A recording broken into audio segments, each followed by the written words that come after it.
Indonesia के बाली में 159 देशों के मंत्री 9वीं मंत्री स्तरीय बैठक में अंतर्राष्ट्रीय व्यापार को बढ़ाने के तरीकों पर चर्चा करने के लिए जमा हो रहे हैं।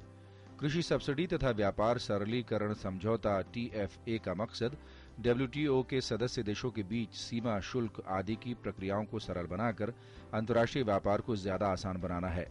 ऐसा माना जाता है कि समझौते से वैश्विक व्यापार में 1000 अरब डॉलर की वृद्धि हो सकती है। WTO के कृषि समझौते के तहत कोई देश अपने कृषि उत्पादन के अधिकतम 10% के बराबर ही खाद्य सब्सिडी दे सकता है। इसे डी मिनिमस सब्सिडी के अंतर्गत रखा जाता है। आशंका है कि भारत के महत्वाकांक्षी खाद्य सुरक्षा कार्यक्रम से देश की कृषि सब्सिडी 10% की सीमा को पार कर जाएगी। भारत सहित अन्य विकासशील देशों का असली विरोध इसी को लेकर है। गौरतलब है कि भारत सरकार किसानों से न्यूनतम समर्थन मूल्य पर अनाज की खरीद करती है, जिसे विकसित देश कृषि सब्सिडी मानते हैं। भारत का मानना है कि चूंकि कृषि पर देश की अधिकांश आबादी निर्भर है, साथ ही एक बड़ा तबका न्यूनतम भोजन से वंचित हो, ऐसे में कृषि जैसे संवेदनशील मुद्दों को व्यापारिक नफे नुकसान के भरोसे नहीं छोड़ा जा सकता। As far as what we give to our poor people, that is our right. That is insulated in entirety from any multilateral negotiations or WTO negotiations. That is a sovereign space, and for India it is sacrosanct and non-negotiable. विकसित देशों ने इसको सीमा के अंदर रखने के लिए 4 साल की मोहलत रखे जाने का प्रस्ताव किया है, जिसे पीस क्लॉज कहा जा रहा है।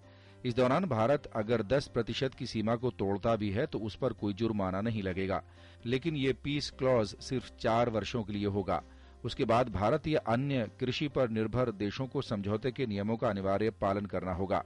दरअसल 10% की सीमा के साथ एक और तकनीकी समस्या ये है कि इस सीमा का निर्धारण वर्ष 1986-88 के मूल्यों के आधार पर किया जाता है। एक अनुमान के मुताबिक तब से अब तक चावल और गेहूं के दामों में 300% और कृषि लागत में 450% की बढ़ोतरी हो चुकी है।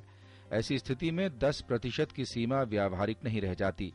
अमेरिका जैसे विकसित देश अपने किसानों को सीधे शोध या पर्यावरण के नाम पर भारी भरकम रकम मुहैया कराते हैं, जिससे ग्रीन बॉक्स सब्सिडी के तहत कोई रोक नहीं होती, जबकि विकासशील देशों के लिए किसानों को इतनी सहायता दे पाना संभव नहीं है। और जो अप्रत्यक्ष सहायता दी भी जाती है, उसे अंबर बॉक्स सब्सिडी के तहत धीमे धीमे खत्म करना जरूरी होता है। ऐसे में अंतर्राष्ट्रीय बाजार में विकसित देशों के कृषि उत्पाद सस्ते होने स्वाभाविक हैं। भारत के मामले में प्रश्न सिर्फ खाद्य सुरक्षा के कानून की वैधता का नहीं है, बल्कि इससे भी बढ़कर ये कृषि के भविष्य का प्रश्न बन जाता है। अमित तिवारी की रिपोर्ट, DD न्यूज।